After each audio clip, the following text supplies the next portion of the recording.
10-second delay, I think Twitch has a 10-second delay. I need to get the AirPods. You guys got the AirPods going. No, I have shitty headphones and it only works in the right ear, Vaughn. Yeah, currently this one's This is dead. useless. This one's dead, so I'm doing the same thing, Jason. Oh, nice. Only right ear, boys. Yeah, that's it. All right, cool. My Are you drinking coffee? Yeah, I have. It's a savage move. 8 p.m. Off from work today. Well, this week because I'm starting a new job on Monday. So this week I'm just going like everything, like just messing up my entire flow for Monday. That's the plan. That's exciting. I'm just sending out one more tweet. You're like waking up at whatever 7 a.m. Fuck. All right, I want to send out one more tweet and then we'll be good.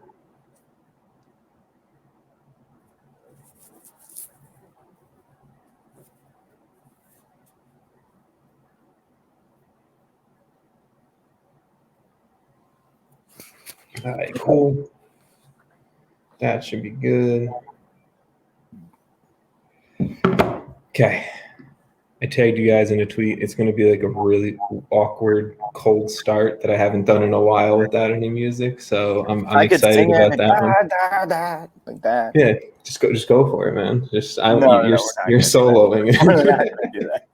So remember when we used to play just like random ass songs we found on Spotify? Yeah, that was the best. That was fun. You know, artists, they want to get paid. Ugh. Yeah. How selfish. I forgot to Instagram it out because I forget about Instagram every time.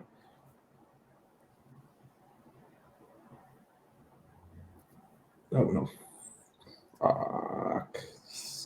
I think I said this last time, like the opening just 45 seconds to a minute is my favorite part every time of it just being us awkwardly staring at each other. Some good setup. All right. I'm good to go. Let's get this started. 3, 2, 1, episode 173 of the MLSAces Podcast. This is your host, Tom Sweezy. I'm joined by some familiar faces, especially to the MLSAces community in 2021. Back again, Jason. You are like 100% perfect attendance so far this year. Yeah, what am I, 4 for 4? You're 4 for 4. You're killing it. I'm like, if I was shooting basketballs, like, boom, I'd be signed in a second.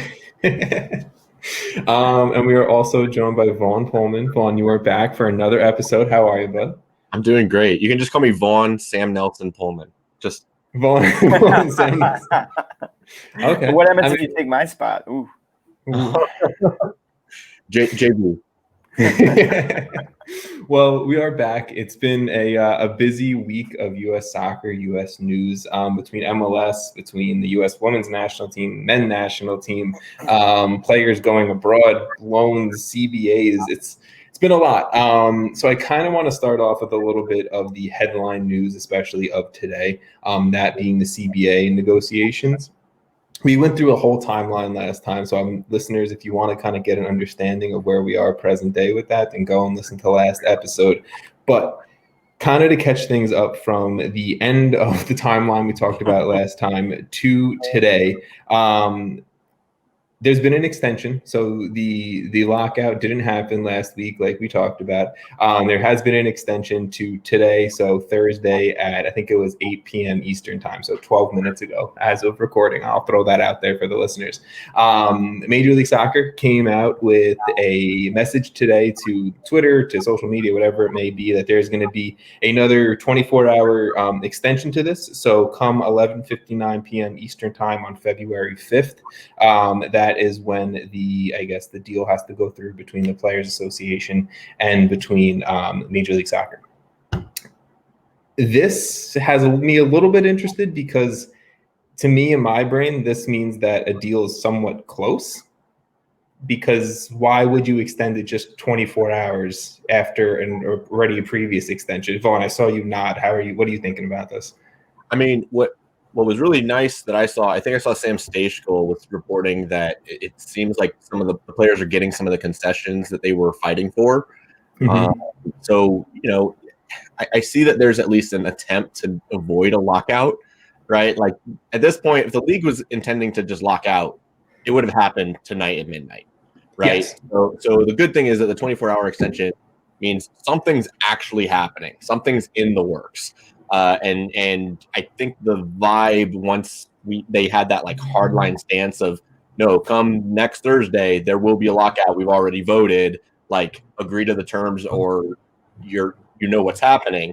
This shows that something is going on, that the owner's intent is not just to outright, shut it down and strong arm the players. So to me, that's a good thing. I think this time tomorrow, we're going to have some better news going on. Whether or not it's totally fair to the players, wait and see. I'm not optimistic on that front, but hey, something that's better than a lockout, in my opinion. Yes. I mean, to go off your point quickly before Jason, I turn to you. I think that this is arguably the best situation. We're going to hopefully see soccer played in 2021. You see the let them play hashtag going around US soccer, and I guess other, the NFL PA, the MLB PA, the NBA PA. I saw them retweeting it. So that's sick as well.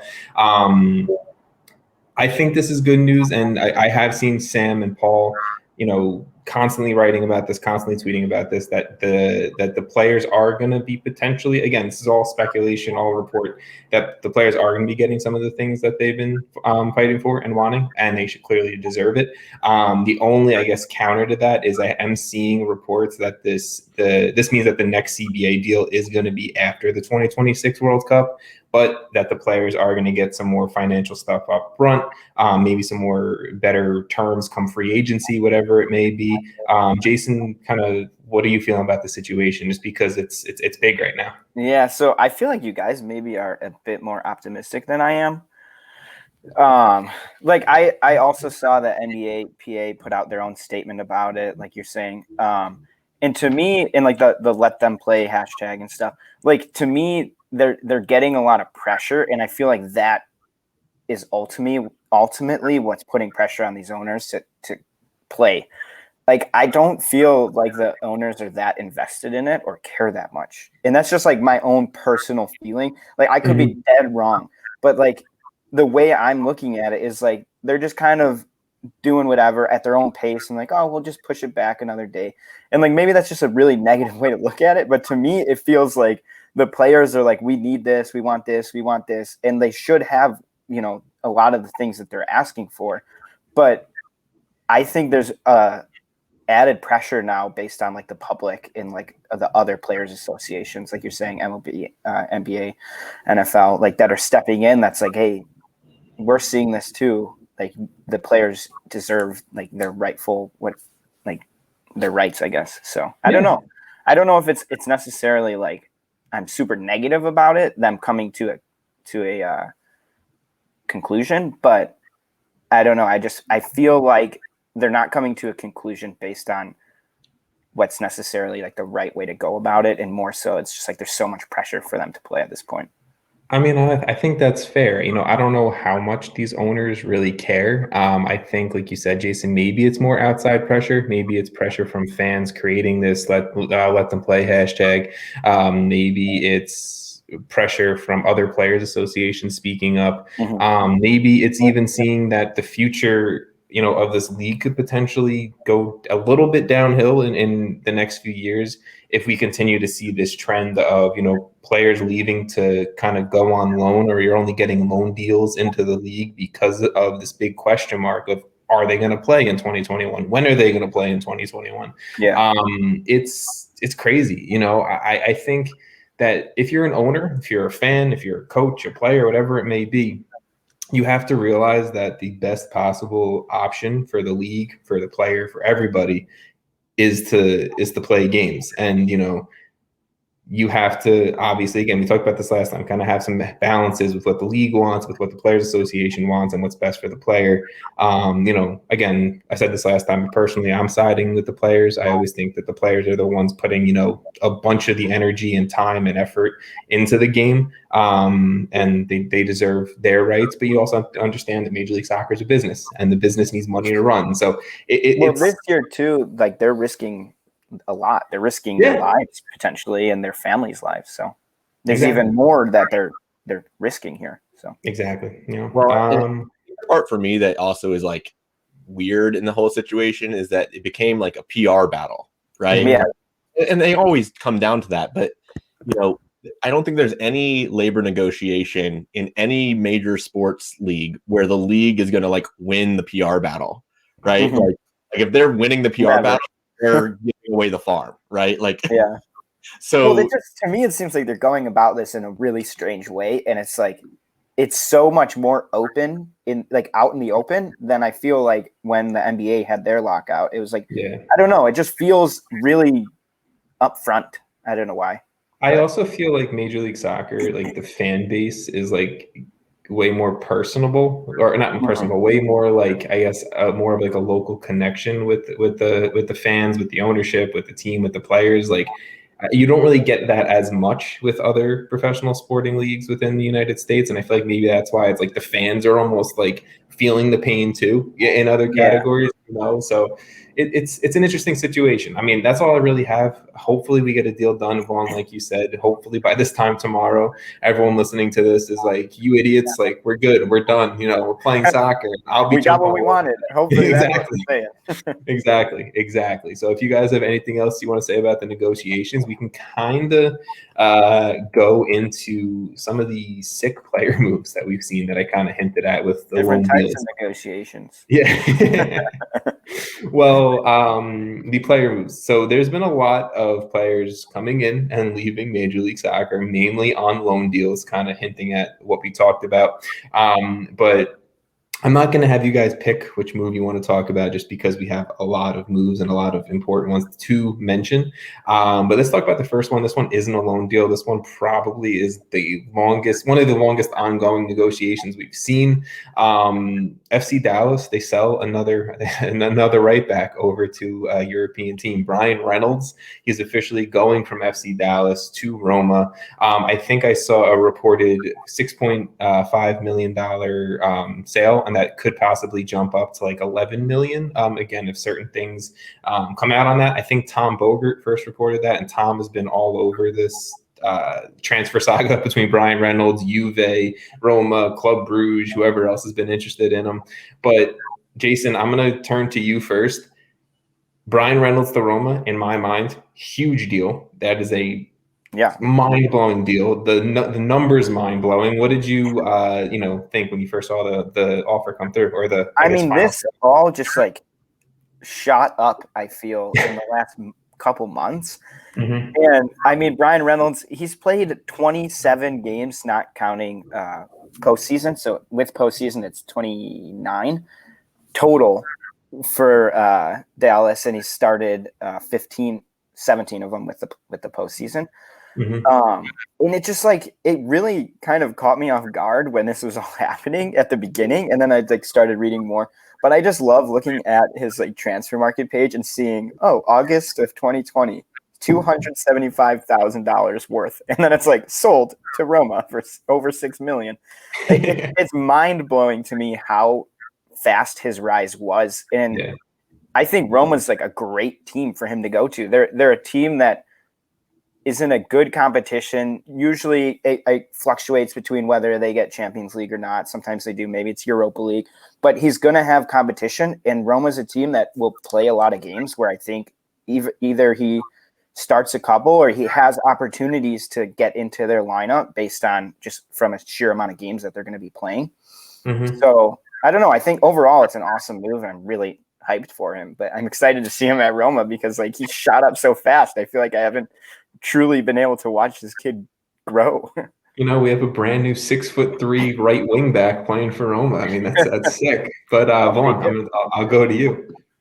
I mean, I think what is happening right now in MLS, where we know the narrative of it's becoming a selling league. Mhm. What's happening is that these players are consistently going over to top leagues in Europe, and they're showing that they belong. Right? I think every signing that happens right now, there's a changing of perception of player development coming from America. Mhm. Right? Like, why is Brian Reynolds getting sold like this? Well, hey, they just saw Reggie Cannon make a move, right? Exactly. Yeah. It's Tyler Adams, it's the Weston McKennies. They're seeing that Americans can come into these leagues and compete, and it's not like a big drop off. That there's Yeah. value there, right? They can, if you're good at going and seeking out talent in Dallas, now you can find a little hidden gem that other people in other countries are undervaluing still. You're finding a market deficiency and taking advantage of it. Great. Plus, it brings in a lot of money just from jersey sales and stuff. Yeah, I mean, it's definitely something like marketability. Like with Pulisic, I have a Dortmund Pulisic jersey. Like, I don't like Dortmund. Huge. It was huge though. Like, Yeah. people will like. I have a couple of roommates who are pretty into soccer, but they don't have an official team, and they're like, yeah, I'll watch Chelsea every game. I check. Like my roommate will be like, oh, Pulisic didn't start today. What? Like he's checking that stuff. Yeah. And it's things like that where it's like they're catering to these fans who will maybe buy a jersey of Pulisic or follow along to Roma now that like Roma has an American. And I think that's a small aspect, whether or not it's that important or not. But well, perfect example, right? Like before Jesse Marsh and Brendan Aronson, how much RB Salzburg games did you guys watch? That's a good point. Yeah. Yeah, no, or even pay attention. Like, yeah, paying attention. It's like when it's in Champions League, I'm like, oh shit, Salzburg, let's go. You guys have Foot Mob, whatever it is on your phone. Yeah. Like the amount of notifications I get on a Saturday morning for all the players that I have like starred off it's in Europe is insane. My girlfriend's like, how many notifications do you get on your cell phone? It's like, I have to pay attention to Mark McKenzie. I have to pay attention to what Tyler Adams doing. Is Pulisic starting? Is he coming off the bench? Like, it's insane. They're making it harder with this many people. It's just ding, ding, ding, ding. I wake up, it's like 15 Foot Mob notifications. I think we're getting spoiled as US fans of the game because I'm here for it. I love it. we are doing well, right? And Vaughn, the theme that you were just kind of saying is going to relay into a few other player moves that we're going to talk about. But more specifically for Brian Reynolds, that I want to just quickly touch on before we move on is kind of in part with that. But the fact that FC Dallas has moved on and developed Weston McKennie, and I know they got like a small percentage of his fee from when he went to Schalke to Juve, because I know that deal was a little odd. But from Weston McKennie to a Reggie Cannon that you mentioned, who is now being looked at by the larger teams in Portugal because he's been playing so well, to Brian Reynolds being sold for almost $7 million that will probably fund their academy for the next few years, more than a few years, many years. Then you have Justin Chi, who we'll talk about maybe in a little bit. I kind of want to talk about him a little bit, but he's the next Dallas player that's going on loan from Dallas to Bayern because he had an impressive training camp with them, an impressive few weeks of training with them. And he's going to go probably play for their U19s, I think I saw. And, the guy already has professional minutes. He played for North Texas in League One. I'm not saying North Texas is Bayern's U19s, but he has professional minutes underneath his belt, right? Like, Dallas just keeps on churning this out and churning this out and churning this out. We even see, that connection pay off with the Chris Richards deal. Obviously, we can kind of transition into that if you guys want. But Chris Richards he's going on loan from Bayern to Hoffenheim now. Another, top table, like in the top half of the table Bundesliga club. It's difficult to break through into the Bayern Munich 18, and Chris Richards obviously wasn't going to do that. And we don't need, every single player to come through to be a Bayern starter, be a Juve starter, a Chelsea starter. We don't need that. I think someone on Extra Time said it this week. If Chris Richards is a starter for Hoffenheim the rest of his career, like that is something we would have killed for 5 years ago. Like that. Like we don't need these. Well, that's what we did with John Brooks. Exactly. John Brooks has been our stud number one center back for how long now, and he's still killing it, but Chris Richards, he's going on loan to Hoffenheim. Justin Chi, he's going to Bayern Munich's youth system on loan. I think it's a 6-month loan, and then they'll see and hopefully buy him if he impresses. This, I guess, FC Dallas thing, like, this is unbelievable. Like, FC Dallas is turning into the small little gold mine in world soccer to pick up the next big superstar. I mean, Vaughn, you touched on it a little bit with finding that kind of market deficiency. Like, what does FC Dallas like? Do you see, like, what are the benefits of FC Dallas right now in Major League Soccer? Yes, they're not winning within Major League Soccer, but you know what? In U.S. soccer, they're killing it. Well, and I think it's going to like have a little bit of a snowball effect, right? It's been we're probably 5 years in on FC Dallas being touted for having the best academy system. Like, they were winning at the academy level for years, right? And now they're bearing the fruit of it.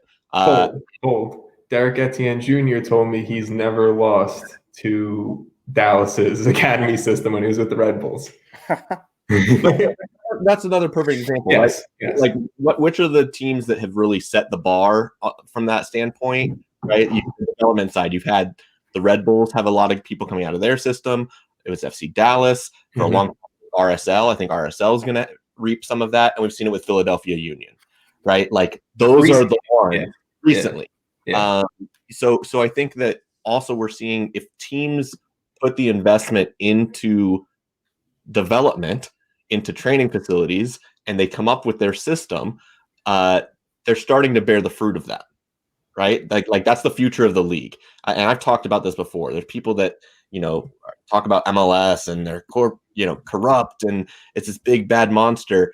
No, they're a business and they're growing, and the expansion model, it's like any other league in America in their expansion model, right? Like, you got Seattle Kraken entering the league for $650 million as Team 32 for the NHL, right? Like, that's going to be the future for MLS as well, but that's like going to be the cap. I don't think they're going to go too far beyond 32 teams.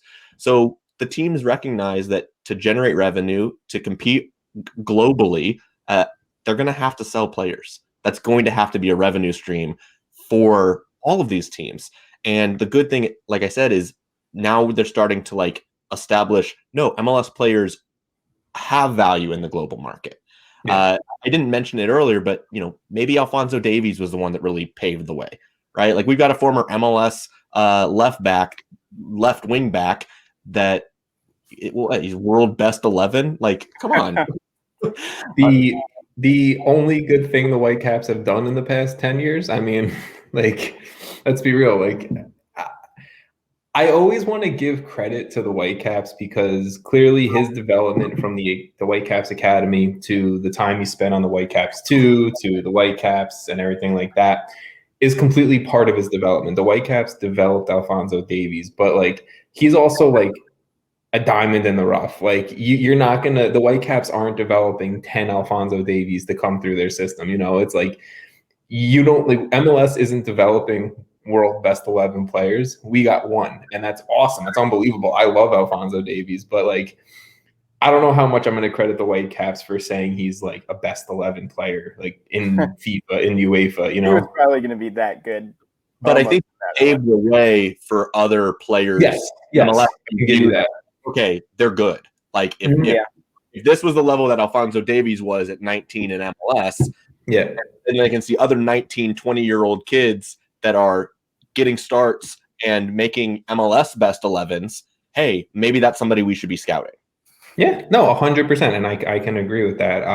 Jason, you have any takes on this? Yeah, I was just going to say, I mean, I agree 100%. I think it's set a bar that teams can look at, not necessarily oh, this is going to be a world best 11, but they see, like you're saying, Vaughn, they see a kid who's 18, 19 years old getting minutes consistently, being a good player, being someone who teams are looking to create and be a big piece on the team. Like Brendan Aronson, for instance, he's a major piece.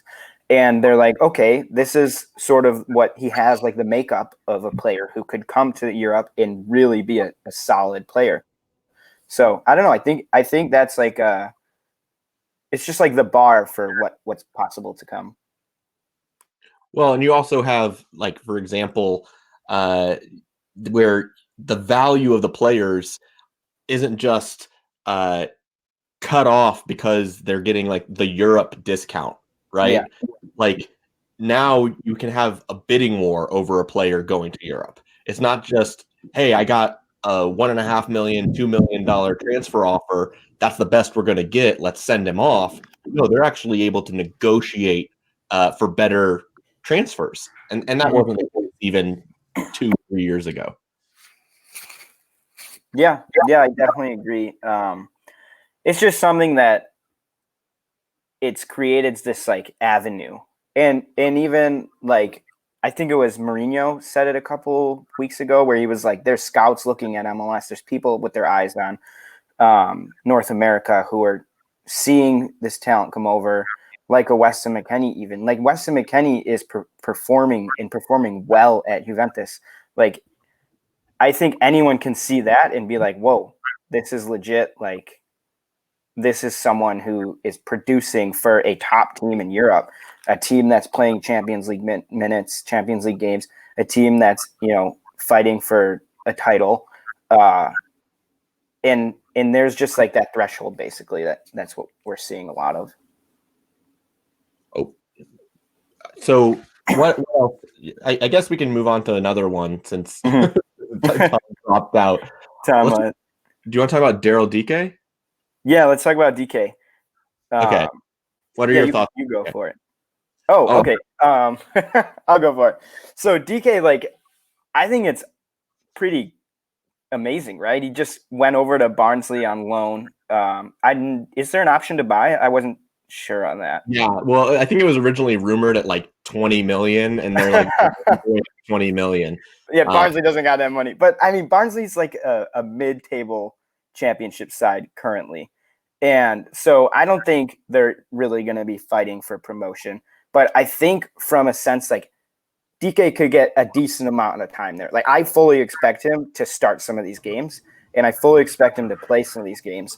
At least coming off the bench, valuable minutes for them. And if he performs well, this could be like a quick shot up to potentially a Premier League team. Like I think I read something today that was like Premier League teams are already interested in Dike, and it's this early. He hasn't even played a game there. So it's just I mean, we've just seen a couple Americans that just went over to the championship, but Dike, for instance, like not necessarily like a long-term thing on the surface, but there's like layers to it. And if he's able to perform at a high level, that's a guy who could perform in the Premier League. Well, what's unique about Dike is also he's the opposite of what we were just talking about of coming out of an academy. Yeah. Right? Like he's coming from the college route. Like he went through the super draft. Like we're 1 year removed from the super draft, and now this guy's getting loaned out to Champions League. Like that's awesome. And it'll be interesting to see. We haven't really seen a team transfer for multi-million dollars. Somebody drafted. Like that would be all of a sudden, no doubt. You're just talking about how the super draft was kind of dead, and then here we go with Dike. So yeah, that would set the bar as like the best draft pick ever. Like you get one solid year out of the guy. He contributes in the MLS's back tournament. He helps you down the stretch in the playoffs. It's your best season when he's there for Orlando City, and then you can go and sell him.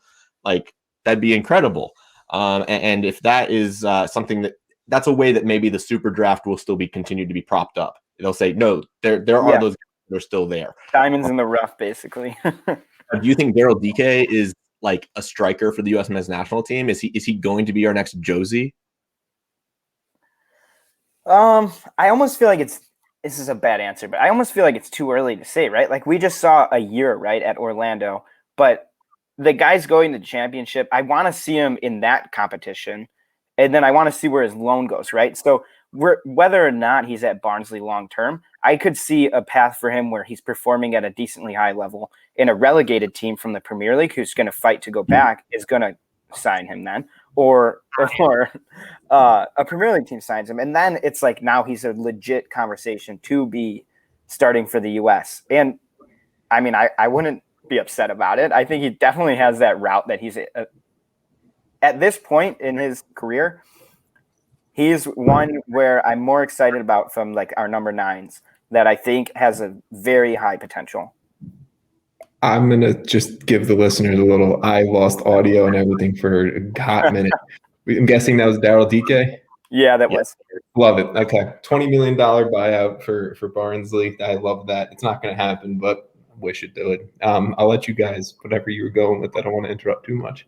What are your thoughts on Daryl Dike? So kind of touching a little bit with the Trinidad and Tobago friendly, was upset not to see him get the start, but then you saw what Jesus Ferreira did and it was unbelievable. And then when Dike came in, kind of didn't do much for me, but we later on found out that Dike got to play in that game for Berhalter so that, you know, he could get the move over to Barnsley because he needed some international, you know, he needed an international cap, I think it was. So I like Dike. I think he has a very, very high potential, and I think he like I kind of caught what you were saying there at the end, Jason.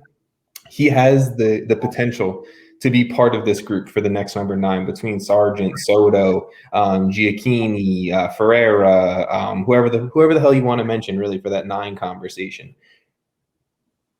I like him. I just don't know if he's there yet. Barnsley, I kind of wish it was a different team, but you know, at the end of the day, I can't complain. Him going to the championship is sick. And you know, again, maybe this is a type of deal where he impresses in the championship. Maybe they break that club record, spend the 20 million, and then you know they kind of just like sell him right along to an EPL club or a different championship club, whatever it may be, because that's also an option out there. I think that the most likely scenario, if he succeeds in championship, is not to be at Barnsley in a year. I think the most likely scenario is he's either bought by a Premier League team, whether that's a high-tier Premier League team that's going to loan him again, I don't know, or I would say more likely he gets bought by a team that's either that's getting relegated and then is going to fight for the next season in the championship, or a team that is in the middle to low tier of the Premier League that's looking for a guy like him. I mean, it's still sick though that he came out. No, yeah, 100%. Like it's I'm awesome. saying really, I don't think there's a single downside to what just happened for him. No. You go, but I'm saying you go from the draft to, you know, what he pulled out this year to, you know, being bought, or I guess a short-term loan by a championship side that has a major buyout option that has to feel good. And yes, it is a short-term loan and Orlando, I think, has a clause where they can kind of end the loan deal whenever they want. But I'm sure if Dike does well enough, Barnsley's going to be, you know, throwing around some money talk and maybe extending the loan, whatever it may be. So, you know, it's this trend of players being loaned out of Major League Soccer into Europe. And I don't know who I missed during that. Was Dike the first one? Dike was the first. Okay, cool. They're going to go from there then.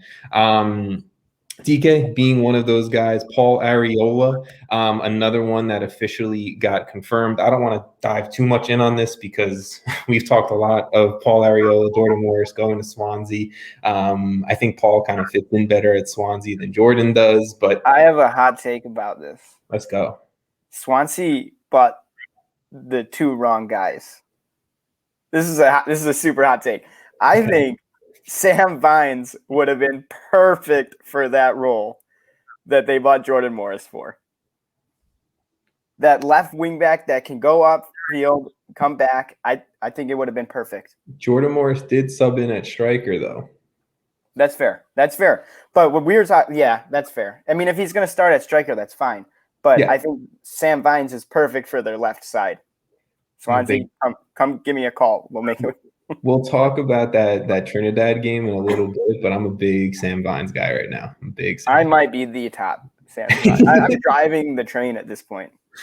I knew Sam Vines when he played for the Charlotte Independents. So yeah, look, you got that Charlotte connection with Vines there. Oh, I've definitely been in the room with Sam Vines.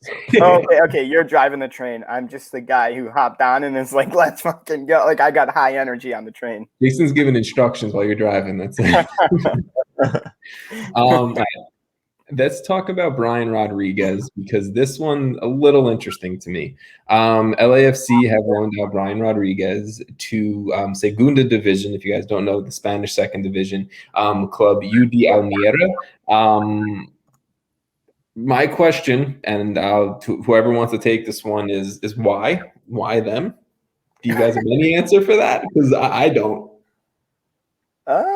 Honestly, like, to get, I don't know, how long is the loan? Like, they just want him to play in case MLS is. I think it's another short-term loan, but like, you had the rumors circling around Brian Rodriguez were like insane. Well, yeah, like, a 20-year-old who's phenomenal player. Like, it seems really weird to me when you have like these Americans, for instance, who are going abroad. And Brian Rodriguez is a very good player. Probably Brian Rodriguez was starting for Uruguay in like World Cup qualifying games or whatever it is. Like, he's clearly talented, right? I think he's 20. You miss that sometimes with his on the field play, for sure. I think for LAFC, he hasn't been the kind of hype we've seen or we've heard around him and why clubs love him. But again, he's 20, maybe he's still growing into his own. Clubs see someone that could really grow and develop. But I mean, Vaughn, like, it doesn't have to be why them, but this move, like, I'm down on it. I think Brian Rodriguez could have gone in many other places. Yeah, I think he could have gone to a different team than Almeria, but I understand, like, I hope he can get onto the field with Almeria. I think he will, right? Like, if he'd have gone to La Liga, right, like, he probably wouldn't have been an immediate, for sure, starter. Mm-hmm. So I think that's the good signal is like, okay, great. You got this guy who can go over there, step in, and potentially help them with promotion. I hope he seizes the opportunity because I think, for me, Brian Rodriguez has been a little underwhelming in MLS. He's definitely been in the shadow of Diego Rossi and Carlos Vela. Mm-hmm. Right? He's not the guy on that team. He just hasn't had that. And I think he also came into the league, struggled to get goals early on. And there was this, he needed some time to acclimate. Yeah. So that's my only concern is, okay, if it's a short-term loan, is he going to have that same acclimation problem? Will he be able to step in and make that? Is he going to help his value by going there, or is he ultimately going to, like, is it going to be detrimental to his value? I think the goal is him or Rossi, they got to move them. Like, if they don't move those guys quick, they're going to totally miss out on the opportunity of getting a return on that investment, which was substantial for both. Yes. So to me, I think that's the part is, is he going to get sold ultimately? I hope he's going to need a good string of games at Almeria to make that happen. I mean, it's been clear that LAFC's plan has been to buy Rodriguez, buy Rossi, have them play, have them impress, and sell them. It has been clear that Rossi and Rodriguez both want to play their games for LAFC, do really well, and play in Europe. Like, that has been the two clear things we've known from day one, pretty much since they've arrived at LAFC. Rossi's done it. Rossi, I am surprised, is still in Major League Soccer, to be completely honest and frank. Brian Rodriguez, yes, he won the Supporter Shield, but he has 3 goals and 8 assists in 34 games for this, this wonder kid, and I'm not saying the guy stinks. I'm not saying he's not going to be amazing. I think he has. He's also playing with, like, one of the best attacking players in the league. Maybe it's kind of like, that NBA conversation of there's only one ball, right? Diego Rossi wins the Golden Boot. I think it's the opposite. What do you think? I think there's more for him to produce. The assist number at least should be far higher if you're playing with Vela and Rossi. Vela was hurt for most of last season. I will say that. They've had some striker rotation guys with Diamande being in and out, BWP. I mean, I don't know. I don't want to, like, make excuses for the guy. I think Vaughn, like you said, he's been very underwhelming since he's been in Major League Soccer. So maybe that's why the Segunda Division makes sense for him. I just feel like with everyone who's excited about him, for him being pretty much the closest thing you can find to a starter for a very good South American team, I thought maybe a little bit higher. But I mean, look, I wish him the best, just because you don't want him to go on loan. You don't want him to stink in the Segunda Division, and then LAFC, like, that price tag just keeps on dropping for the kid. You don't want to see that, just because, again, more players that to get developed and sold out of MLS is a good thing for Major League Soccer, and a good thing for us too, because we like talking about it. His age is what he's got going for him, right? Like, really, to me, is he going to be further along as a player than Jordan Morris is? Like once he's Jordan Morris's age, is he to that level, right? Like that's really what people are valuing him on is, hey, he's going to be that type of player and beyond by the time he's 25, 26, 27, right? Like they need to convince somebody to make that jump. And I don't know if they're going to get the dollar amount that they want by the time he's at the end of his MLS contract. Yeah, no, I mean, that's fair. And like I said, I'm really surprised that he's been on LAFC for as long as he has been. I'm surprised Rossi has been too. You know, it's interesting. LAFC, like they've made it very clear the players that they want to develop, the players that they want to sell. There's been a lot of guys around that big sell rumor, and again, clear plan they've laid out, but they haven't done it. Atuesta's still there. You know, it's just it's interesting to see what kind of LAFC has developed into over the past 2-3 years. All right, you guys have any other takes on Brian Rodriguez? No. All right. Let's go into some USMNT players because it was a crazy deadline day. And US players or players involved in US soccer were involved, which is insane.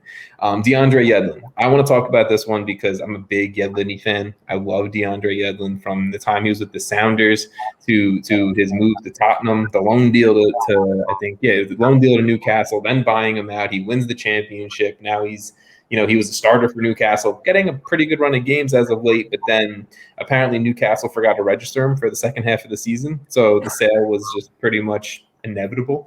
DeAndre Yedlin, he got sold from Newcastle to Galatasaray in the Turkish Super League. I like the move a lot. Again, I think this is something kind of connecting back to what I said earlier. We're spoiled almost at this point as U.S. men's national team fans. Again, 5 years ago, 3 years ago, if we had a right back, and this is now our third choice right back at this point. If our third choice right back was playing for Galatasaray and hopefully starting for Galatasaray, we would be thrilled. Like, I love this move for DeAndre. I hope he's happy because clearly, his last few months within Newcastle, within England, haven't been the happiest times for him. I think that's been clear from reports. I'm happy for DeAndre. Galatasaray is a sick club. They're a big club. They're known globally. I mean, that's all I really got to say about that one. I mean, from my perspective, it's like, could this move have been bad? Like, he wasn't playing at Newcastle. So I'm happy that he's getting to play somewhere that is a quality team and a quality league. So, yeah. I mean, that's really my full take on it. It's a pretty straightforward move, I think. Again, for at this point, what DeAndre is in being our second, third, even possibly fourth choice right back. I'm a big fan of DeAndre, so I wanted to get a little DeAndre talk in here.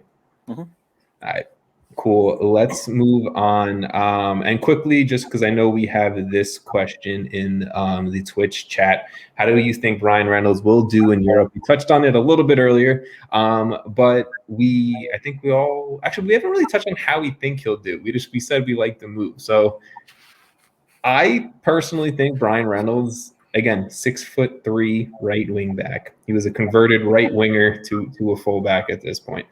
Brian Reynolds is extremely athletic. We've had a small sample size from him within Major League Soccer. We saw him dominate USL League One with North Texas. But again, North Texas that year that Brian Reynolds was with them, dominated everybody.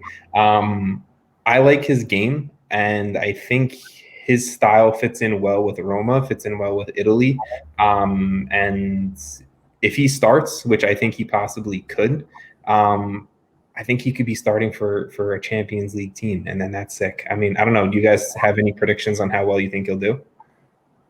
I think overall, that league is just a good league for him to go to because it's pretty defensive. Very defensive, yes. And they've been known, the league itself has been known to produce so many phenomenal defenders.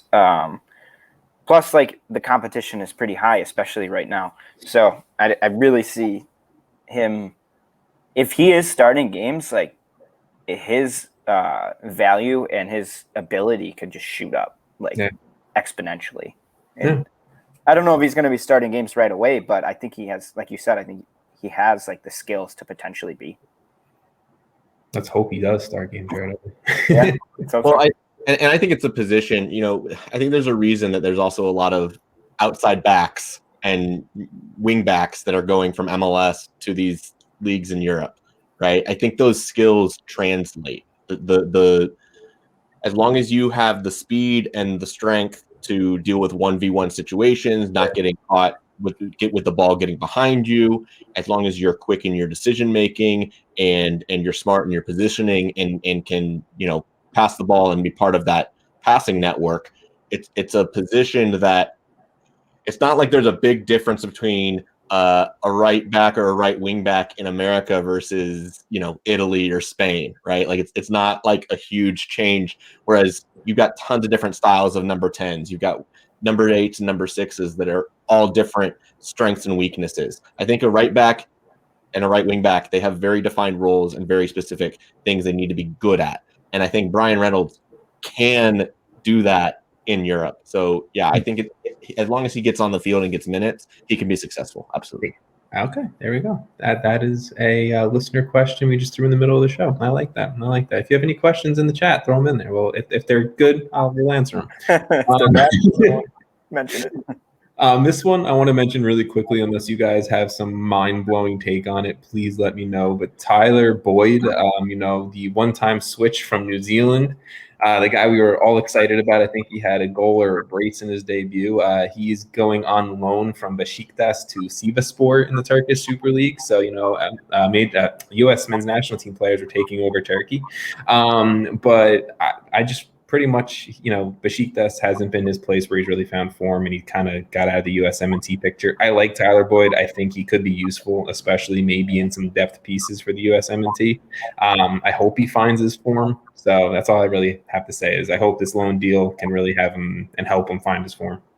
I think it's weird when players get loaned in the same league.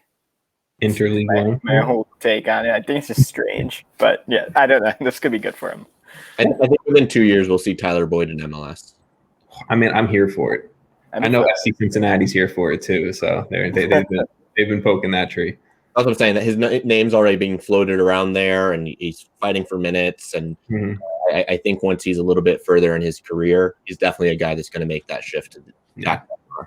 That's fine. You know what? We just took in Bobby Wood. It's taking Tyler Boyd. We're gonna fix him. We're gonna fix him up. That's pretty much it.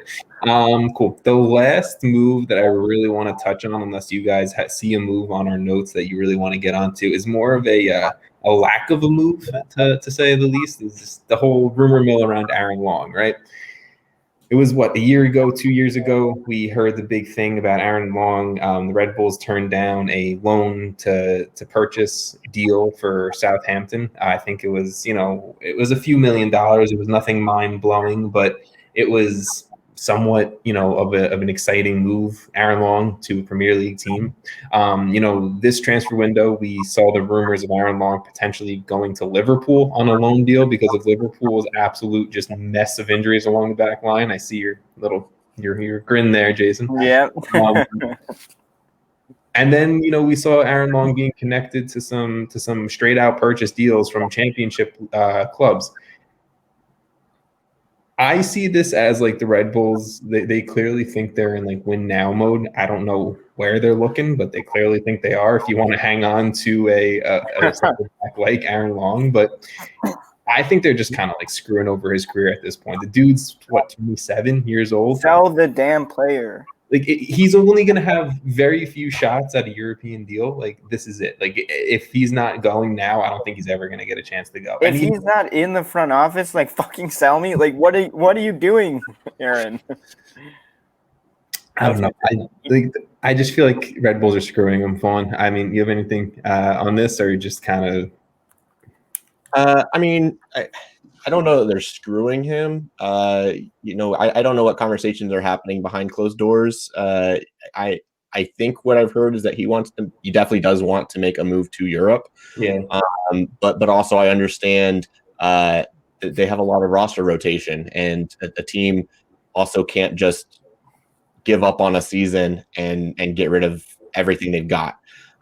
So I think the concern would be, hey, how quickly could we fill these spots? How quickly could we, remain competitive? I think Red Bulls don't want to give up potentially a year of competitive play, because I do think losing both Aaron Long and Tim Parker right now, they haven't done nearly enough to account for if they lost both of those guys.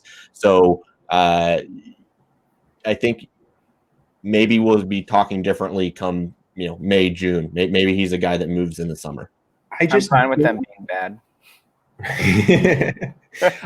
I just don't see the Red Bulls being competitive in 2021. Like, you get rid of Tim Parker, who at this point, last year was looked like the third choice center back on that team, which is strange. We've seen Tim Parker do well. I'm happy for his move. We've talked about that a few episodes ago. Kaku is apparently going through this whole is he sold, is he not thing going on. You guys can look into that on Twitter and stuff if you don't know. Kaku's saying he's gone. The Red Bulls are saying he's on the roster. I don't really know what's going on. Drama? Wow, who would have thought? Shocker, right? It's like he kicks the ball in people's faces from 2 inches away. Outside of that, you have who's on the squad that you think you're competitive with? Kyle Duncan. I like Kyle Duncan a lot. He's probably going to get an Olympic call this summer, which that was. But you think you're going to be competitive in the East with the roster that you have? I just don't get it. Sell Aaron Long, get a few mil. You're probably going to get what, 2, 1.5? I don't know, something like that, and then throw it back into your academy that you do every single time. I don't know. That's me. I think they're getting a little bit of the shit end of the stick on this, but that's pretty much it. Well, they're also a team that they've made the playoffs 10 years in a row, right? When was the last time they missed, right? So I think that's the other thing is nice. But I think that's the difference, right? If they lose Aaron Long, I think that they could risk being a team that misses the playoffs, right? Are they a playoff team if they lose him? But it's not like you're going out to win MLS Cup in 2021.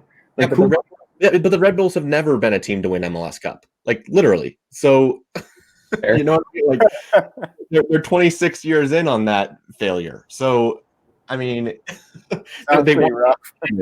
No, but seriously, their goal is make it to the playoffs, try to make noise, and don't go so Metro. I'm just being serious. No, you're 100% right, and I agree with you. It's just you're right. The Red Bulls are the Red Bulls, but then why are you keeping Aaron Long? If you don't want to be in the basement, I get that. You've made some moves at center back, but just Aaron Long is not going to make or break you from making the playoffs or missing the playoffs, in my opinion. He's a top center back in this league, but one player isn't going to make that move for any roster. I don't know. That's my take on the whole Aaron Long thing. Some news not just broke, but I'm seeing some news on MLSsoccer.com that the Barnsley CEO has come out to say that Premier League clubs are interested in looking and monitoring Daryl Dike. So maybe that is a reason why we're seeing a little bit of the Daryl Dike stuff going on. So kind of just tying that back quickly to the conversation before. But I want to talk about the U.S. men's national team game over Trinidad and Tobago. I'm not going to get super detailed into it. We won 7-0. It was an absolute trenching of a team that's probably wasn't even a full Trinidad and Tobago team. I think there was less than 10 caps on the entire roster. Guys who have never been capped before were getting called up just because they play in the United States. Some were saying that the Trinidad and Tobago team was the equivalent of a USL League One roster. So I'm not going to come out here and be we won 7-0. We know so much. Just like everyone else has been saying, this game didn't really tell us anything, but we can take a few points away from some solid player performances, I think. I'm not saying we are going to say, oh, this guy's a starter because we won 7-0 over Trinidad and Tobago, but maybe you can include him in the conversation for the 23-man roster. I think that's fair enough to say. So, Jason, you are apparently co-conducting the Sam Vines train, so I'm assuming you saw something from this game that why you liked them. I mean, I just saw a guy who's I don't know, not afraid. Like, he was going up the field, getting involved in the attack, and then he was coming back and defending. Was there a couple mistakes he might have made? Yeah, here and there. But the guy is, 18 years old? Like, no, he's like 21. He's 20? He's 20. He's not 21. Guy can't drink yet. Oh, he's 21. Either way, like, I don't know. I love him. What I saw from him and his ability to get into the attack and actually contribute on multiple occasions and play some beautiful balls. Like, I was sold right away. I was like, get this guy on the fire. Get this guy abroad. Like, whatever. Especially for a position where we're lacking a little bit. Left back's not the most star-studded position that we have. Serginho Dest is probably going to be leading that. Maybe Anthony Robinson at fullback, over at that left back role too. Sam Vines had a great showing, and I think that's completely fair. Vaughn, did you have anyone that you kind of just stood out to you to maybe throw them into the full roster conversation? Well, I just loved the duo that we saw between Jesus Ferreira and Paul Arriola. Yeah. Right. What I think we could draw from this game, yes, 7-0 drubbing, but there were clear offensive ideas and clear offensive tactics that the team was successful in getting into the positions they wanted to get into, and then execute when they needed to. Mm-hmm. Right? You don't just score 7 goals because you're playing, a really bad team. They had to do some things really, really right off of the training pitch to convert, and they converted that into 7 goals. A lot of their goals weren't just like accidental too, like what you're saying. Yeah. Well, like Sam Vines, the first goal, he had a beautiful pass, and it's not a pass. He's made that pass a couple times already for the national team, and we've seen it in Colorado. But he's hitting a curling ball into an on-rushing forward in a transition moment, right? Beautiful ball, but he had to hit it right. But it's something we've seen, and they're trying to do and take from the pitch. The second goal, he's getting much closer to the end line and getting a ball back to the penalty spot. Yeah. Right. So you're doing a few different things, and you're seeing the team work on those ideas and execute them. I think that's something we haven't seen from the U.S. men's national team consistently in a really long time. So to me, that's what's really exciting, is that they're plugging and playing, and they're also having patterns that are repeating. And I don't think we've seen that consistently coming from the men's national. And I mean, look, I think that also clearly, obviously stems from Greg Berhalter, right? Greg Berhalter had his style with the Columbus Crew. It was a pleasant style of soccer to watch. It was a winning style of soccer. Reason why he got the job, right? Like, not the only reason, but a large reason of why he got the U.S. men's national team job. His success, his ideas, his styles. We're seeing that come through with the U.S. men's national team. We're seeing, fullbacks getting up into the attack. We're seeing what players kind of just playing their free position. And I can't really remember the last time we've seen Christian Pulisic play for the U.S. men's national team, just because of the crazy year 2020 was. But Greg Berhalter clearly has a plan for a guy like Christian Pulisic to kind of play his game and play in multiple positions, because that's what he does. He's very versatile, and he's, still, in my opinion, clearly our best player. But I like where the U.S. men's national team is going, Vaughn. I think you hit some key pieces there. Jason, I'm driving the Sam Vines train. I think you have to start talking about him in the 23-man roster, especially at the left back position. And I think he's a guy who could definitely play in Europe at this point. Maybe like a Bundesliga side. I think you would see him thrive there. What did you say? I said, make it happen. Sam Vines was a guy. Jesus Ferreira, like you said, Vaughn, like, killed it this game. I think he had 2 goals and 3 assists. Like, it was some crazy stat line again. Jonathan Lewis, another one. Jonathan Lewis had 1 goal, and then Paul Arriola had 2 goals. Like, you're seeing guys like do well like that. Jesus Ferreira, I think you got to throw him into the striker conversation with the list of strikers that we talk about constantly. I was really impressed with Kellen Acosta as well, a guy who was almost written off from the U.S. men's national team. Greg Berhalter pretty much was like, "Hey, you start working on this, and this. You're going to get your time to get back in." And it looks like he really has gotten back into that number 8 role. I like Kellen Acosta a lot. I've been a fan of him for years. I think in that whole transition from Dallas to Colorado, we saw some iffy play, maybe a little disgruntled play, but now I think Kellen Acosta's hitting his solid form again. And I mean, I just really like where we are as a U.S. men's national team. Like at the end of the day, that's what it is. And I want to ask one more USMNT question, and it's about the Jozy Altidore drama that we saw break down. Apparently, Jozy Altidore was held out of this game due to what some people are calling slight injury. You want to be precautious. Greg Berhalter came out and said that there is a move soon for Jozy Altidore club-wise. Jozy Altidore coming out to Twitter saying, "Don't believe everything you hear. The devil works hard," or to some extent of that. Is Jozy Altidore still your number one striker? For me, it is. Jason, you and I, we've had a conversation about that in the Slack chat. For me, Jozy Altidore is. But I want to get your takes because I was making some people very angry on Twitter this past week. Very, very angry. I was getting called very mean names, and they hurt. Vaughn, is Jozy Altidore still your number one striker? The reason I say no is because I don't think it's the way Berhalter wants to play that position.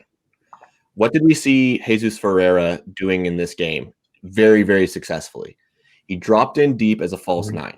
Hold up. And it wasn't hold up play in terms of coming all the way back and waiting for other players to get involved. That's what Jozy's great at, right? Like body somebody. Like that's why I was talking about earlier. Daryl Dike. Dike is in the Jozy Altidore mold, right? Like you're going to hold the ball up. You're going to be good on the turn, and you're going to be able to be the guy that can just body off central defenders. You're not going to be the guy that's going to be making a late run into the box. You're not, right? Like what have we seen from Berhalter? He likes the Jossie Zardes that can be the kind of fox in the box. The false nine, there's been talks about Pulisic and him possibly being, hey, do you keep him at attacking mid, or do you let him be that point person that has more range to free roam and spread the ball and play that false nine? Maybe that's where his best spot's going to be in the men's national team. So for me, Jozy's not the number one because I don't think it's the way Berhalter wants to play. I think everything we've seen from him indicates he doesn't want an outright hold up play kind of guy there. And also, to be quite frank, Jozy's form is not number one level, not even close, in my opinion. He can't stay on the field long enough. He can't stay healthy enough. I don't trust that when Jozy's out there, he's not going to pull a hammy in the 60th minute. So come World Cup qualifications, I do not think that every single game we're going to be seeing Jozy out there. No. Okay. I mean, these are the things that you can't argue against. Jozy Altidore getting injured before a major tournament or during a major tournament. It's just, it happens, right? It's like having to, drink your coffee every morning or having to, eat dinner every night. It happens. It's a daily reminder, right? I don't think Jozy is my number one choice. And I went back and forth on that a little bit.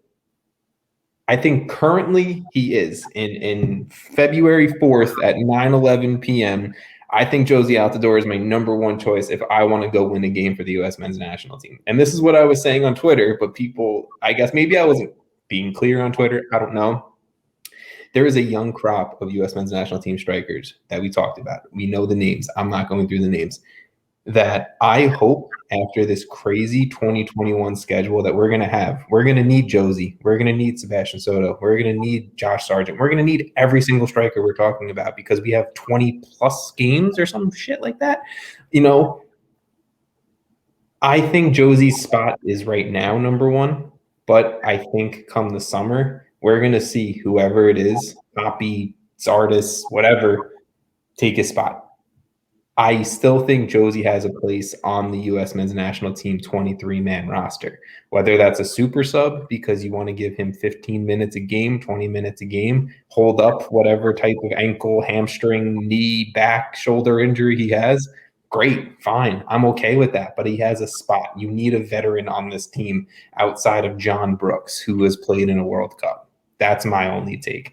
Jason, I know you had a little bit of a different take, but let me hear it. I'm like somewhere in the middle of you guys. Like, I don't necessarily think he's the one that we need to start every game, and I don't necessarily think maybe he's not even the number one right now.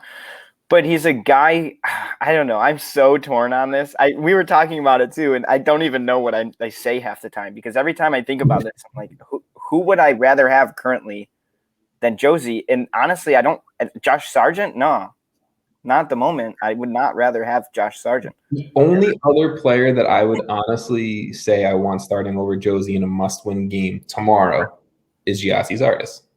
I think so too. That's it. But he's the only one. And he was also in this conversation that you had on Twitter, wasn't he? Wasn't it Zardes and Altidore? So it's like, no, one of the two of those guys is who's probably starting tomorrow in a very high competitive in the men's national team game. And so I don't know if long term, I don't want that probably. No. And I don't think that's what you were trying to say either. But I think currently it's one of those two guys. And I don't really think it's a huge debate. Apparently, there have been some rumors that I've heard that Josie Altidore has not been the best teammate. I don't really see that. I constantly see, whenever you see a video of Josie or Josie's interactions on social media, he is hyping up every young player right now playing for the U.S. men's national team. And maybe that's, he's showing that to the public, but behind closed doors, he's not been a great teammate. I don't know. I'm not going to sit here and make speculations of that, but that's not something we can really base these decisions on anyways. Course, it's just all behind closed doors. I also I don't know, I want to give the respect to a legend of the U.S. men's national team, to our third highest all-time leading goal scorer, to our ninth most capped player all time, who's only 31 years old. Yes, he has injury issues, but we've had a long list of U.S. men's national team players with injury issues. And Vaughn, I can also agree with your point that he doesn't really fit the mold right now of what Greg Berhalter's trying to do. But again, maybe bring him as a super sub. Maybe he's a dude, you just need to get a goal out of him for 15 minutes. Let's bring on Josie, and just have Josie smack the shit out of one into the top corner. That's my hope. I think currently today he is a starter. Come the middle of this year, I really hope he's not. That's it. Okay. Yeah, sure. I had to get that off my chest because I was getting a lot of shit for that on social media. So thank you. Let's turn over to the women's national team. It has been announced the SheBelieves roster. Jason, I'm going to just turn to you on this. Clearly, some players missed, like a Kristen Press. No, Kristen Press, who's out injured right now? I'm not. She's in the team. Who was out injured? Why am I missing? Maybe Alec Krieger. I thought there was someone who was out injured. I apologize. I might have missed that. That's on me. But Jason, was there any big key misses on this roster for you? So you asked me this on Twitter, and honestly, to me, this team is a very high experience team. This is a team that probably, I don't know, maybe 20 out of the 23 on this team are making can go to the Olympics, World Cup. This is a very highly experienced team. Besides, Jane Campbell and Casey Murphy, who are coming in on the goalkeeper's end. A lot of people really like Ashlyn Harris, and she's not on there. But to be honest, Alyssa Nair is the number one, and she has been for a long time. And if this is competition for that spot, that's great. But she's going to be starting these games most likely. But from players without a lot of caps, I mean, there's really only a couple. There's Macario, who everyone loves her, right? Yeah. So she's obviously in this team because her potential is off the charts. There's Alana Cook, who's playing for PSG currently. There's Margaret Purse, who I think most people are pretty high on.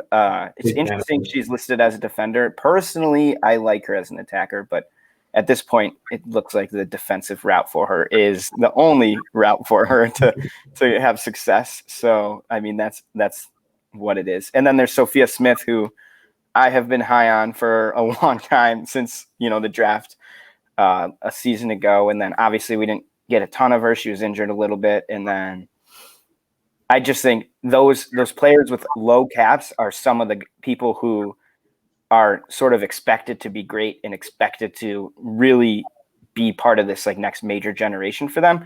And then there's a lot of, the Kristen Press, Alex Morgan, Megan Rapinoe, Julie Ertz, Becky Sauerbrunn, just names that you've heard for 10 years, at least. So, I mean, I don't know. Like I feel like there's names like a Tier and a Davidson that I would love to see on this roster, but like, She is on this roster. am I missing? Where the fuck am I looking at the roster? She's on the roster. Wow. Okay, I'm done. That's it. Like she is a player who another player who has had some injuries, but I'm not surprised at all to see her on this roster because of, she's phenomenal when she's healthy, and she's a player who has the potential to start. I mean, right now your starters are mainly Abby Dahlkamper and Becky Sauerbrunn, who, I mean, no one's really doubting either of their play. Like, can you doubt any of these players at the moment? Not really. But like, there's this roster to me is like, this is near or very close to the peak of what this team will be when they're going into major tournaments. So I don't think anyone majorly missed. Like, Allie Krieger missed, and you could make an argument why she should be in here. But I think you could also make an argument that this is the best 23 players we could have selected.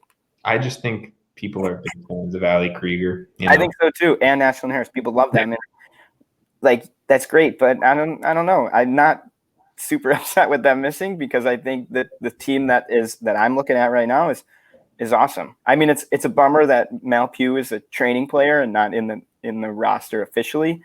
But if you just look at the forward list, like, you'll understand why. It's absurd. Exactly. It's tough to really have her break into this roster because, like you said, Jason, it's super, super talented. I'm going to just shut up about things because I apparently have the wrong roster. I don't know what the hell I'm looking at. But let's dive into one of the last talking points, and then we'll wrap it up with some listener questions. But it got announced today that CONCACAF Champions League, the format will be changing after the 2023 version of the competition. Pretty much to make it very, very simple for people, we're getting a regionalized group stage for North America, Central America, and then the Caribbean. And then I think, X amount of teams from North America, X amount of teams from Central America, X amount of teams from the Caribbean. I think it's only one from the Caribbean. Will be making it into a round of 16 knockout style tournament that will be played with 2 legs until a 1-legged final. That's pretty much the change. So mainly talking about North America because, that's where Major League Soccer plays. That's where we have our players playing in and everything like that. There's going to be 20 total teams between North America. So that is between Liga MX, Major League Soccer, and the Canadian Premier League that will be given spots. The only real breakdowns that I can find out online, because there's not like a breakdown of X amount of teams from here, X amount of teams from here, X amount of teams from here. And my best guess is that it is going to be 3 spots given to Canada teams. So 2 teams from the Canadian Premier League, the top 2, and then the Canadian Championship winner, which can be an MLS team. Then there is going to be the winner of the League's Cup. So that is either going to be an MLS team or Liga MX team, which I know we're still forcing the League's Cup into this conversation. And then favorite cup. The remainder of those teams, so the remaining 16 teams, will be between MLS and Liga MX. In my brain, I hope it's 8-8, but I can also see CONCACAF going like 10-6 to Liga MX. So, I don't know. When you guys saw the format change, I'm totally down for this. I think this gives more teams throughout CONCACAF, right? So Caribbean, Central America, and in North America, more teams to get into major competitions, to play some major games and kind of give more experience to CONCACAF teams. When you guys saw this, Vaughn, I'll go to you. It's been a little bit since we've heard you talk, so I'm going to go to you. What did you think about the CONCACAF change? It's going to be interesting to see more MLS teams in there, right? Like, there's so many more spots. My only concern was if it's going to dilute what CCL is. Mm-hmm. And the other thing that's a little bit concerning is I think it's possible, like, if a team made it all the way to the final, they're playing like 11 games in CCL. Yeah, it's a lot of games. Which is good in terms of, like, MLS teams having more games played in a calendar year. That part is good. But we've also seen MLS teams that make deeper runs in CCL tend to struggle through the regular season. They have depth issues. It's really a challenge for them. So that's my only concern here is that we're going to have more teams that can potentially get run down throughout the year. Yeah. So I would like to see this paired with adjustments to the salary cap, so that salary cap. Yeah, well, it's like you got to be more. Well, yeah, no more salary cap. I hate it. But I think they need to be able to open up opportunities for depth for MLS rosters, or they're going to really struggle, the teams that make deeper runs in CCL. Mm-hmm. No, and that's a completely fair point. I mean, 11 games added on to a season that also has a U.S. Open Cup thrown into it, that also has a Leagues Cup thrown into it, that also has the MLS regular season plus the MLS playoffs. That's a lot of games tacked on, and you're going to see a lot of injuries, a lot of wear and tear. And yeah, hopefully we can expand rosters a little bit, and maybe even give potentially some younger players some MLS minutes. Save players for CCL, whatever it may be, right? Jason, this announcement today, there's good and bad about it, but what did you take away? Honestly, the best thing I think about it is it's just a more exciting format, in my opinion. Like I'm more interested now in the format, in like, oh, there's the group stage, and that it just feels like a more official large tournament, like the UEFA Champions League. And everyone loves that, right? But to me, it's like it's a little bit more exciting. Like the more games, Vaughn makes a great point. Like we're already seeing MLS teams struggle to compete in all these competitions. Like how is more games going to help them? But from like a full perspective, like hopefully the MLS can see that and be like, hey, there's a reason to keep losing. Like, but yeah, I mean, from just a full perspective, it's just a format that I definitely am interested to see how it plays out when we actually see the teams in those spots. Because right now it's a bunch of little octagons on a sheet of paper. Like, I don't know what any of this means. No, I like the format change a lot. I like the idea of like a group stage. I like that for major competitions. But also, as we get later on in this competition, it's going to be later on into the MLS season where guys are like, fit.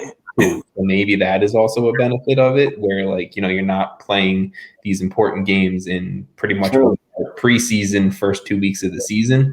Yes, you can tack that on with more games, more injuries, or more potential injuries too. So it is a toss-up, but maybe this gives us a little bit more of a shot at winning. Also more MLS teams thrown into the competition. I guess our odds go up. I don't know if that works out. Well, isn't the groups like it's going to be a group of MLS teams and like no? So it's regionalized to North America. So you get 4 groups of 5 teams within North America, and then the top 2 make it out of each group. Oh, okay. And you're playing between the best third place teams, I think.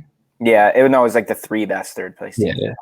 Well, and that's maybe the part that I like about this is, right, like we're seeing some of the same teams that are making deep runs, and we see all these interesting matchups, and we see the discrepancy between the top end of Liga MX and the top end of MLS, right? Like we can see we have a barometer of what that is. But could we get closer to seeing like a Minnesota United versus a Necaxa, and all of a sudden there's like, hey, no, like the middle end of Liga MX and the middle to top end of MLS, no, they're kind of even. Yeah. Like that's a match we're not seeing now. And that's so fair. It's good also for some of these teams. By expanding it, you get more opportunities to have those international matches. Like there's going to be some teams that right now aren't getting those matches that now will. So that's maybe a silver lining, a positive to this. Yeah, no, I mean, it's fair, right? I think there's a bunch of positives. I think the positives outweigh the negatives. I'm excited to see this format change. Obviously, we have to wait a few years before that happens. But when the change comes, I think it'll be a pleasant surprise to all of us, because I'll probably forget about it then. And then when it comes up, I'll be like, oh, yeah, I forgot. We got more MLS teams in CONCACAF. But yeah, 2023 is going to be a transition year for the tournament. And we'll see how things go in the future. But let's go into the listener questions to round up this show. And one of the listener questions that just came in because it popped into Tom's brain because I'm a listener is USL Championship in CCL now with this expanded format. I'm a big USL guy, Jason. I know you're not. That's you.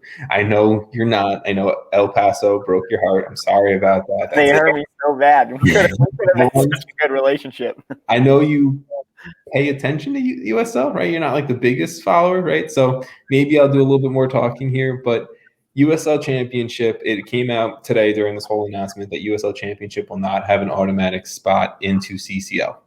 Fair. I have a take on this. Okay, so I have two mindsets on this, and I want to hear your opinions. One, there is USL Championship is the second division in US Soccer. No second division has an automatic spot into any Champions League, Asian Champions League, UCL, whatever it may be.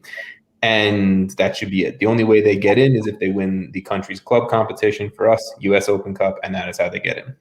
Perfectly fine. I understand that. Then my other take is USL Championship, competition-wise in CONCACAF, is arguably like a top 5 league in CONCACAF. And the top-of-the-line USL teams, like a Phoenix Rising, would probably compete with Canadian Premier League teams in Central America, and I think also, in my opinion, obviously teams in the Caribbean. Jason, these are my two mindsets, and I don't know how to balance them. You said you have an opinion. What is it? I mean, I'm with, more of the first option. Like, I don't think the winner of USL, I don't think should get a bid to the CONCACAF Champions League. Just from the perspective, it's like, the one thing I'll say is, like, if you look at England, for instance, the Premier League, obviously they get their spots in the Champions League. The Championship doesn't get any spots. But the one difference is Championship teams have the pro-rel to go to the Premier League and earn their spot. Whereas in USL, you don't come close to that, right? You don't have that opportunity. There's really only one route, where technically there's more than one route for a Championship team, even if it's a very, very inconsistent, very difficult way to go. But that's the only thing that I think the argument could be made for USL. But I just feel like on the surface, USL shouldn't get an automatic spot. Maybe they get like in a play-in or something. But at that point, if you're playing in to get in the groups, then to play in again, like, it's just too much. Yeah, I mean, Vaughn, I see your brain churning a little bit. What's your take on this? I hadn't really thought about the pro-rel route of where, a team at the top of the championship really does have some other opportunities, but I think that's still a stretch. Like, maybe the Leicester City is like the Leicester City or Wolves is like the kind of team that's been recently in championship that then, now is at a level where they could compete and get into a Champions League another way. You know what I mean? So for me, I don't think USL should just have a spot granted to them. I do understand why the US Open Cup is their only path there. And you mentioned the Canadian Champions League or Premier League. Same thing for them, right? Like, they can get through the Canadian Championship, but that's obviously a lesser competition than the US Open Cup, just in terms of sheer numbers of teams trying to compete to get in. But they're getting 2 automatic spots. But they're also technically Division 1, right, in Canada? Yes. I guess that's true. Top league. I don't know. I don't think USL is to the point that they should be just given a CCL spot. And look, I'm torn in the middle on this, right? Like, I understand both sides of it. Like, I understand, like, the quality of competition in USL is going to be better than what you're going to go watch in the Panamanian First Division. I personally think.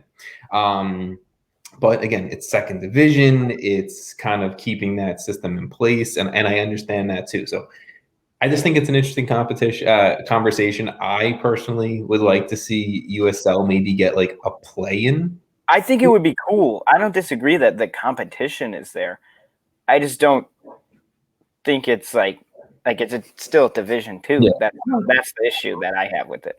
I would be fighting for changes to the US Open Cup rules, though. Like, I think the challenge is that the USL teams, like, they are hosting MLS sides, right? Like, to me, that's where you need to see the change, is that There's already a big discrepancy in salary caps and opportunities. Yes. And so to me, that's where you need to level the playing field, is don't also stack the cards against USL in the US Open Cup.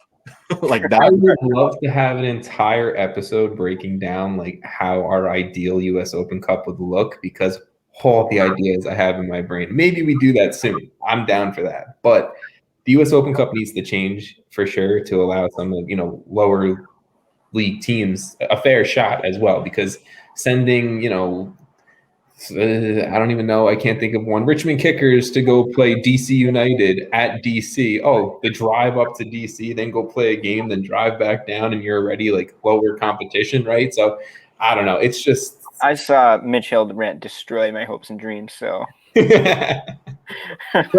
that, right? Like let's say a UFL team made it in. Let's say Louisville City, just because they're one of the top teams, right? Yeah. But you take Louisville City versus Saprissa. Huh? I want that. Give me that. But you and I are like really big U.S. soccer fans. Like, that's not going to move the needle for somebody living in North Dakota, right? Like, that's fair. Honestly, it's fair. But is somebody living in North Dakota like this person who's not that connected with U.S. soccer, right? And like whatever, right? This random casual fan of the game, are they tuning in to a group stage CONCACAF Champions League game? I think the goal is that they will. I think that's the problem, is that okay, CCL is not to the level of UEFA Champions League, right? Like, you know that but UEFA Champions League, everybody's tuning in. Yes, right? That's the Super Bowl of Right. So get the same level for CCL. They've got to build up what CCL is and what it means domestically, and they've got a long way to go with that. That also goes into developing the leaes in CONCACAF, which CCL is, I guess, this change is attempting to do. But is it like, all of a sudden we're going to see Costa Rica, their first division, be on par with, even the Canadian Premier League like next year? No, it's Saprissa, it's one or two other teams, and that's it. And then the lower end competition in the Costa Rican first division is what is it? See, the Canadian Premier League coming into CONCACAF is amazing, right? It's going to be a country that, has the money to fund the league that is going to develop Canadian talent. And then, maybe in 10 years' time, the Canadian Premier League is a very good competition, on par with MLS, on par with Liga MX. But I just don't it's just still CONCACAF for me. CONCACAF for a casual fan is MLS, Liga MX. How are we going to get this in a final? That's pretty much it. It's what's the BS before that to get this into a final? That's my viewpoint of it still, because if you're not going to build up the Jamaican first division, the Honduran first division, then what's the point of changing a format? That just came naturally. Oof. I don't know where that came from. Okay. Last two questions of the show, and then we'll wrap things up. Both of these come from Graham, who is a fellow MLS Acer. So if you guys want to get into the MLS Aces Slack, join the conversation, but also support us at the same exact time, you can go over to patreon.com/MLSAces. Join us at any tier you would like. You can get into the Slack, get to the conversation, get yourself some cool perks along the way as well. And also, if you're there in the meantime, go over to MLSAces.com and check out some stuff we got going on the website. Okay. Graham, who is a fellow MLS Acer, he had two questions. One, who wins the East this year? I think it's a very, very early question, Graham. I'm going to just be honest. A lot can change. A lot will change before we get even close to a glimpse of a game. In the East, for me, I mean, right now it still has to be Columbus. That may be the easy answer. That may be like the easy answer. The lob, but I mean, Columbus, they won MLS Cup. They're super good last year, and all they've done is add depth. So that's my pick. I don't know if you guys have any other pick. Super early prediction. No, I'd say the same. I think Philly got, obviously, with losing Aronson and McKenzie, takes a little bit of a step back. And like you said, Columbus just got better. Columbus is really good, and they got better. So I think it's not really close at the moment. Yeah. I'm actually going to say a team that I think is going to make the biggest leap. Okay, that's fine. Chicago Fire. not the Chicago Fire. Oh, we were so close. I know. Hey, I've loved the Chicago Fire for years. On paper they're so good, but in reality they're not. I hope you say this team I'm thinking of because I want to just agree with you. New England Revolution. No, that's not the team, but okay, go with it. I think we saw what New England's potential is in the playoffs, and that was when they had their first choice roster. I think they have an attack that can compete week in and week out in MLS. I think that they have a really strong foundation defensively, and I don't see a lot of their pieces moving. Mm-hmm. So I think that they're going to have the ability to bring in some guys maybe through the midfield in mid-season. Obviously not DP level unless they're able to buy somebody down. I don't know if Buxaw is in that range or not. But I think that there's not a lot of roster turnover there. I think they can build upon what they've been doing. And I think another year under Bruce Arena, who knows how to win in this league, is going to benefit them. And they also will not have a really congested schedule with other competitions going on. I think they're going to be able to focus their energy within the regular season. And I would put my vote towards New England Revolution at this point. Quick question for you, Vaughn. This is going to go back to a conversation that Jason, Sam, and I had last episode. Where does Brian Schmetzer fall in your head coaching ranks? No. That wasn't their question. First of all, that wasn't their question. The question was, is Brian Schmetzer currently a top 3 coach in MLS? I was going to say he's a top 3 MLS head coach. No, he's not. Yeah. No, he's not. He is. The reason I say that is that I think that he has. You don't have to argue your point, Vaughn. It's clear. He has consistently been able to get results in MLS with a very. It's a roster that's changed over a lot, right? Like where I was talking about than not, but I think that there's been a lot of moving pieces.